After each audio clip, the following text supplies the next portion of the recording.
शंकर भौमिक, मैं एक retired public sector unit employee हूँ। मेरी वाइफ झरना भौमिक, जिनका ILD इंडस्ट्रियल लंग डिजीज हुई थी, साथ में कनेक्टिव टिश्यू डिजीज भी डिटेक्ट किया गया था।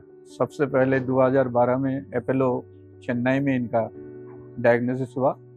उसके बाद डिफरेंट हॉस्पिटल 2013 में दिखाया गया। 2014 से लगातार 2022 तक Apollo clinicals Kolkata doctor Shyamashish Bandopadhyay का अंडर में रहते थी। तो कोरोना के बाद 2022 में हम लोग फॉर बेटर एंड ट्रीटमेंट के लिए फरीदाबाद शिफ्ट हो गया हूँ। यहाँ आने के बाद 2022 से रोहिणी हंडा का पास ही कोलकाता से रेफर किया गया था एंड डॉक्टर अवधेश बंसल दोनों ही उनको OPD में देखते थे, तो रेगुलर उनका हेल्थ का चेकअप कर रहे थे।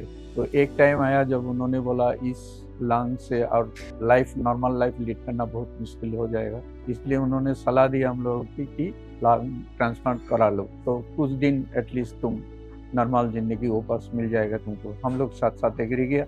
अल्टीमेटली बहुत कोशिश करके पैसा इकट्ठा करके यहाँ भर्ती कराया। मिसिस झरना ये एक 63 ईयर ओल्ड महिला है। She was diagnosed with scleroderma 3 to 4 years back and she also developed lung fibrosis and subsequently she became dependent on oxygen.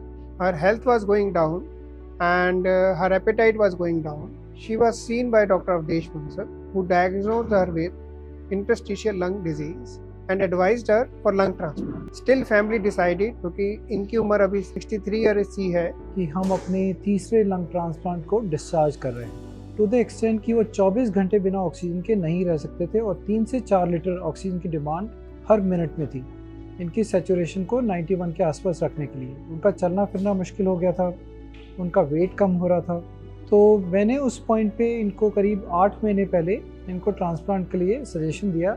तो डॉक्टर मुकेश गोयल और मेरी एसोसिएट डॉक्टर प्रिया शर्मा ने जाके लंग को रिट्रीव करा, ब्रोंकोस्कोपी करी देखने के लिए कि लंग सूटेबल है या नहीं है, और उसके बाद पूरी रात लग के हमारा रोल उस बीच में चेक करना था कि ब्रोंकोस्कोपी से कि जो एनास्टोमोटिक लाइन है वो ठीक है कि नहीं है। उसके बाद में करीब 2-3 दिन का स्ट्रगल रहा, एक्सट्यूबेट भी करा, लेकिन क्योंकि वो बलगम नहीं निकाल पा रहे थे, हमको इनको रीइंट्यूबेट करके और ट्रिक्योस्मी करना पड़ा, जिससे कि ट्रिक्योस्मी यहाँ से एक होल होता है जिससे कि हम बलगम आसानी से क्लियर कर सकते हैं और साथ में रेस्पिरेटरी सपोर्ट भी दे सकते हैं। माय नेम इज़ संकेत भौमिक, मैं मिसेस झरना भौमिक के एल्डर सन हूँ। मैं वैसे जर्मनी में रहता हूँ एंड बहुत दिनों से मैं चाहता था कि मेरी मम्मी आए हमसे जर्मनी में मिले।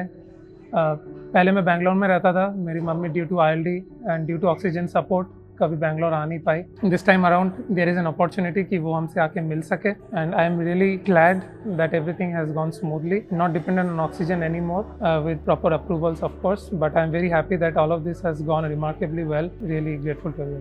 Thank you. पेशेंट अब ट्रिक्योस्मी से बाहर आ चुका है, उनको ऑक्सीजन की डिमांड बिल्कुल भी नहीं है। बिना ऑक्सीजन को उनका सैचुरेशन अब 97-98% रह रहा है। पेशेंट इंडिपेंडेंटली चल रहे हैं। दवाइयाँ जो हैं काफ़ी सारी हैं, इसमें कोई शक नहीं है कि चैलेंज अभी भी है। जो रिकॉर्ड है लंग ट्रांसप्लांट का दुनिया में वो 36 ईयर्स का है। पेशेंट 36 साल से सर्वाइव कर रहा है। So it is a very fulfilling procedure actually, जिसमें कि patient can lead a normal life. अगर हम हिंदुस्तान में देखें तो करीब 1700 पेशेंट जो है नोटो में लंग ट्रांसप्लांट के लिए रजिस्टर्ड हैं, लेकिन 100 to 150 ट्रांसप्लांट ही एक साल में हो पाते हैं। उसका रीज़न है कि ऑर्गन्स की अवेलेबिलिटी बहुत पुअर है और कॉस्ट फैक्टर ज़्यादा है। और फॉर्चुनेटली जो है हम देख रहे हैं कि पिछले कुछ सालों में ट्रांसप्लांट के लिए ऑर्गन अवेलेबिलिटी में अवेयरनेस आई है और लोग बाग ज़्यादा डोनेट कर रहे हैं। तो मुझे उम्मीद है कि ज़्यादा से ज़्यादा सेंटर इसमें पार्टिसिपेट करेंगे और ट्रांसप्लांट का नंबर बढ़ेगा तो पेशेंट की लाइफ भी बेटर होना शुरू हो जाएगी। अब आप देखिए,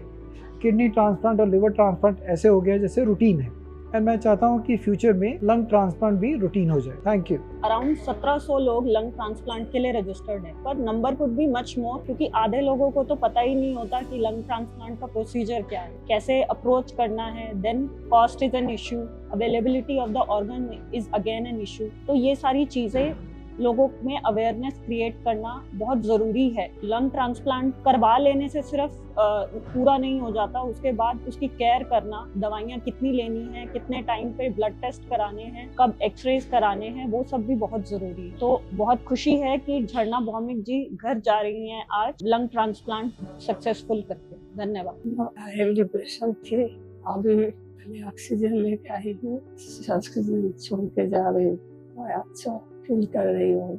इंद्रप्रस्थ सरिता बिहार हॉस्पिटल में लंग ट्रांसप्लांट ऑपरेशन हुआ है। इन लोग इतना सहृदय है, इतना सिंपैथेटिक है, नर्सिंग स्टाफ यहाँ का पूरा जितना है, special thanks to doctor Bhushan. Full team में कभी कल्पना नहीं कर सकते कि इतना सिंपैथेटिक हो, इतना अच्छा हो। सब आदमी और पेशेंट का सेवा करे, यही प्रार्थना करता हूँ। Thank you.